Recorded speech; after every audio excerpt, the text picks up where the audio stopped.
Halo semua, selamat datang di Keluh Kesah Reddit, di mana kami akan berbagi cerita menarik dari seluruh belahan dunia. Kali ini kami akan membagikan cerita dengan tema malicious compliance, yaitu mengisahkan tentang sengaja mengikuti arahan orang sok tahu dengan maksud buruk. Berikut ceritanya. Cerita pertama, memperlakukan aku dengan buruk, siap-siap membongkar semua rahasia tokomu. Aku dulu bekerja untuk sebuah perusahaan besar bertahun-tahun yang lalu, ketika aku kuliah. Aku bekerja terus-menerus selama sekitar 4 tahun. Aku bekerja selama 2 tahun berturut-turut, liburan untuk Natal, lalu bekerja lagi di musim panas. Aku selalu mencapai jauh di atas kuota kerjaku, jarang dipanggil, menutupi shift orang lain, membuka kartu kredit, membantu keamanan menangkap pencuri. Aku adalah karyawan bintang. Aku bekerja di seluruh toko di hampir setiap departemen. Tingkat pergantian tidak tinggi, sampai kami mendapatkan manajer toko yang baru. Manajer yang lama payah, tetapi dia menciumanya sendiri, sehingga tidak ada yang peduli. Yang baru ini benar-benar gila. Tidak ada yang kami lakukan yang pernah cukup baginya. Orang-orang berhenti atau dipecat, termasuk keamanan yang membuat orang-orang bekerja di sana selama 15 tahun lebih. Semua orang tua menghilang, dan digantikan oleh orang-orang bodoh yang tidak dapat menghitung perubahan, bahkan jika kasir menghitungnya untuk kalian. Manajer toko datang menemui aku suatu hari dan memberitahu aku bahwa aku tidak lagi diizinkan bekerja dimanapun di toko dan harus berpegang pada satu departemen. Keuntungan menjadi karyawan yang baik adalah aku diberi akses untuk mengambil shift dimanapun aku mau. Aku bertanya, apakah aku dihukum untuk beberapa alasan yang tidak diketahui? Dan dia hanya berkata, tidak, aku hanya ingin kamu bekerja di departemen ini. Dan hanya itu. Itu adalah departemen kelas atas, dengan pakaian mahal tetapi sangat membosankan, karena tidak banyak orang yang berbelanja di sana. Itulah sebabnya, aku menikmati mengambil giliran kerja di area lain toko. Beberapa minggu kemudian, dia kembali lagi dan mengatakan bahwa aku akan menerima surat untuk mengambil shift karyawan di area lain. Aku mengatakan kepadanya bahwa manajer yang lain minta aku untuk mengambil shift karena aku dilatih di departemen itu. Dia bilang tidak masalah, dia mengatur mereka. Pada dasarnya ditulis untuk hal-hal kecil di sana-sini yang diminta oleh manajer lain. Isyarat malicious compliance. Aku tahu semua rahasia toko diskon. Kalian tidak perlu menggunakan kartu kredit untuk mendapatkan diskon toko. Aku akan memberitahu pelangganku total belanjaan mereka dengan diskon kartu kredit, tetapi memberitahu mereka bahwa mereka tidak perlu membukanya, karena gift card toko juga memberikan diskon. Aku bisa membuka beberapa CC sehari. Tidak lagi. Aku tahu kapan penjualan akan datang, dan akan memberitahu pelanggan untuk menunda barang selama 7 hari, dan membelinya dengan diskon 40% minggu depan, bukan harga penuh untuk minggu ini. Aku memiliki banyak pelanggan setia, dan banyak yang akan datang kepadaku untuk mendapatkan diskon.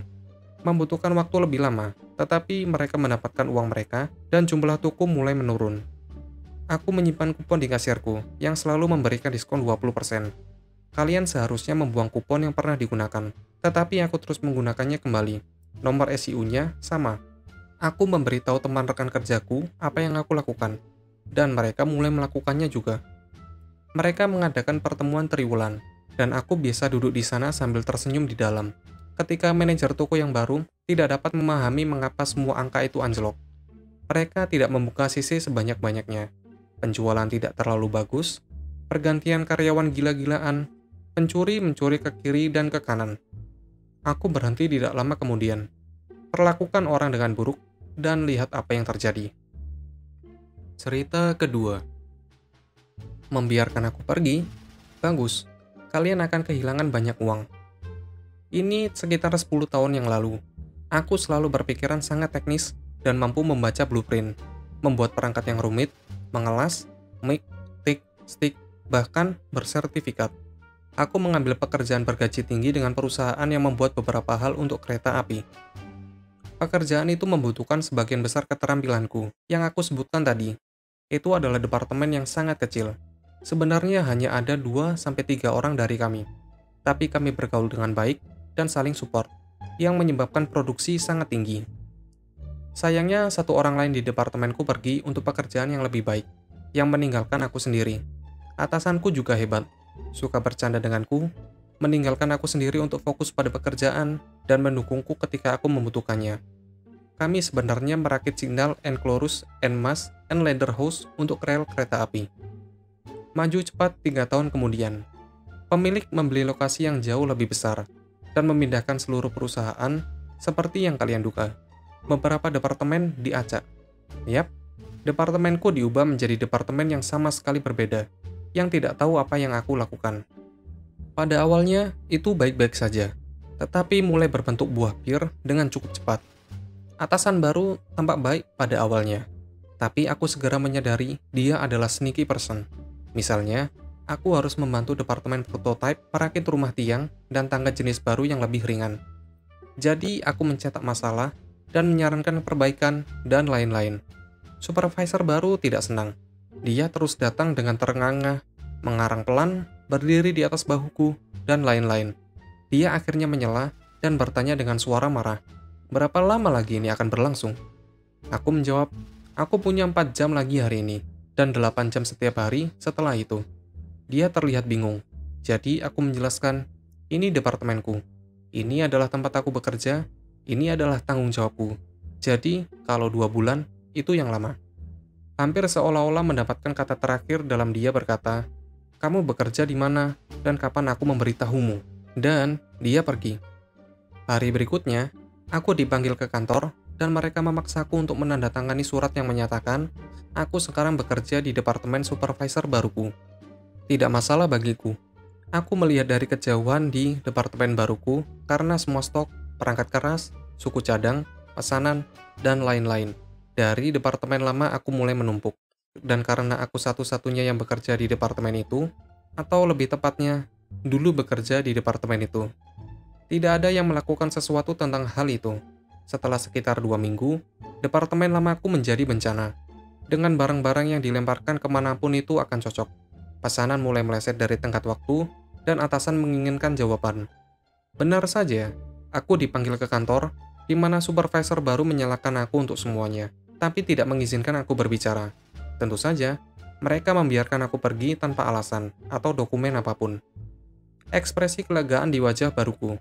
Mantan supervisor ketika aku keluar sangat berharga. Dia tidak tahu apa yang terjadi. Aku pergi dengan senyum yang terpampang di wajahku, karena aku tahu sesuatu yang tidak mereka ketahui. Aku adalah satu-satunya yang tahu bagaimana membangun struktur tiang dan tangga. Aku bersantai di rumah sekitar 2 minggu, karena aku tahu akan mendapatkan telepon dari mereka. Aku mengabaikan selusin panggilan pertama. Lalu mereka meminta seperti ini, "Bisakah kamu kembali dan membangun, melatih karyawan baru, dan lain-lain untuk departemen kami?" Tentu, aku katakan, untuk 20.000 USD. Sekarang itu mungkin tampak seperti banyak uang, tetapi tidak. Mereka bisa menghasilkan jutaan dari ini. Jadi hanya ada satu pilihan, membayar aku $20.000 atau kehilangan jutaan. Singkat cerita, mereka bolak-balik menegosiasi dengan aku, tapi akhirnya menyerah. Aku menerima $20.000 untuk 2 hari kerja, dan mereka tidak berdaya. Mantan supervisor itu dipecat, karena menjadi nitwit dan membuang uang perusahaan sebesar $20.000 kepadaku. Cerita ketiga. Maafkan aku Pak Polisi, tentu saja Anda tahu bagaimana melakukan pekerjaan Anda. Jadi ini terjadi sekitar akhir tahun 2018. Aku bekerja di perusahaan Supported Community Living, yaitu SCL. Hari-hariku terdiri dari membantu klien dengan cacat perkembangan melakukan tugas sehari-hari, seperti memberikan obat-obatan, toileting, transportasi. Tetapi bagian utama dari apa yang aku lakukan adalah di eskalasi perilaku. Banyak individu yang merupakan bagian dari komunitas IDD, yaitu kecacatan perkembangan intelektual, memiliki masalah perilaku yang berkisar dari tidak berbahaya hingga sangat kejam. Aku dengan tulus menikmati bagian pekerjaanku ini. Kadang-kadang itu berbahaya, tetapi kalian akan selalu belajar banyak dari hanya mencoba membantu mereka mengatur emosi mereka. Sebuah perilaku hanyalah mereka yang mencoba mengomunikasikan keinginan atau kebutuhan yang mereka miliki. Mereka hanya tidak tahu bagaimana menggunakan kata-kata mereka kadang-kadang. Pada hari khusus ini, klien yang paling dekat dengan aku mengalami meltdown, membuat lubang di dinding, merobek papan tulis dari dinding, mendorong lemari besar, bertelanjang, membuang kotoran di mana-mana. Ini sebenarnya cukup umum bagi mereka, terutama di sekitar musim dingin, ketika mereka merindukan keluarga mereka. Akhirnya setelah berjam-jam mencoba sendiri untuk menenangkan mereka, kami harus memanggil polisi. Ketika mereka tiba, ada 3 petugas. 2 sangat baik, dan 1 bajingan yang sangat sombong. Klienku menjadi agak pendiam dan patuh. Aku tahu dari bertahun-tahun bekerja dengan mereka, bahwa itu jelas bukan pertanda baik. Atasanku juga memperhatikan hal ini, dan ketika kami mengatakan kepada mereka untuk berhati-hati, polisi arogan itu menyatakan, "Kami tahu bagaimana melakukan pekerjaan kami, Bu." Isyarat malicious compliance. Jadi aku sebagai warga negara yang patuh, tutup mulut, dan atasanku melakukan hal yang sama. Kami memperhatikan klien lebih dekat saat petugas berbicara kepada mereka. Aku harus menyebutkan bahwa mereka bisa membuat klien mengenakan pakaian sebelum ini. Ketika mereka berada dalam jangkauan tangan, klienku bergerak. Secepat kilat, klienku memasukkan tangan mereka ke dalam celana mereka dan mulai menampar wajah polisi arogan itu dengan tangan mereka. Pada saat itu adalah penyerangan terhadap seorang petugas, sehingga mereka dengan cepat memborgol mereka dan mengirim mereka ke sel tahanan di departemen sheriff, sampai mereka cukup tenang untuk dibebaskan. Menjadi bagian dari komunitas IDD, mencegah mereka dari membebankan segala jenis tuntutan pada klienku, sehingga mereka bisa lolos dengan cukup mudah. Polisi arogan, di sisi lain, berakhir dengan mata memar selama 2 minggu. Aku mengetahui kemudian dari seorang teman polisi negara bagian, bahwa dia tidak disukai secara umum, sehingga membuat mereka tertawa juga. Begitulah ceritanya. Apabila kalian suka, kalian bisa like dan berkomentar di bawah. Jangan lupa subscribe untuk membantu channel ini. Sampai bertemu di video selanjutnya.